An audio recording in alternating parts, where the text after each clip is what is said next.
Hello everyone, welcome to my new video. তোমরা সবাই কেমন আছো? আশা করি তোমরা সবাই ভালো আছো। আজকে একটা নতুন মজাদার রোস্ট ভিডিও নিয়ে চলে এলাম। আমাদের এই পানিসাগরের একজন কন্টেন্ট ক্রিয়েটর, মানে কন্টেন্ট ক্রিয়েটর নামে কলঙ্ক। আমি ওর কিছু ভিডিও দেখবো, তারপর বলছি কিছু। চলো।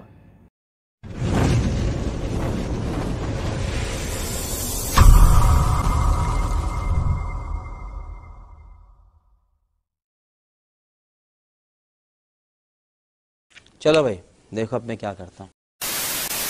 পৃথিবীর সবথেকে অপ্রয়োজনীয় জিনিস কি জানো? ছেলেদের দুধু। কেন রে বোন, তো খাইয়া দেখছিলে নি প্রয়োজনীয় না অপ্রয়োজনীয়? আর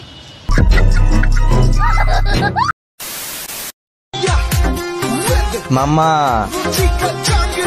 দিনে কয়বার? আমি বলুম না, আমার শরম করে। আর দিনে 2 বার। আয় মারিয়া দিবে, আয় বুঝছো? আয় আয় আয়।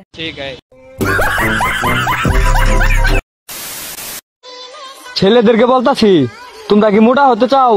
তাহলে মেয়েদের পমপম খাও। ওই আমার খুব ইচ্ছা মোটা হইতাম, আমার খুব ইচ্ছা মোটা হইতাম। পম্পম না দে, আমি খাইমু। আমি কষ্ট পাইতে পাইতে হয়েছি নষ্ট। আমার আর ভালো জ্ঞান দিতে আসেও না, কারণ আমি ভালো হয়ে দেখছি এ সমাজে নষ্টটাই শ্রেষ্ঠ। अबे साले जो माफ करना, मैं जो तमीज से मुझसे मैं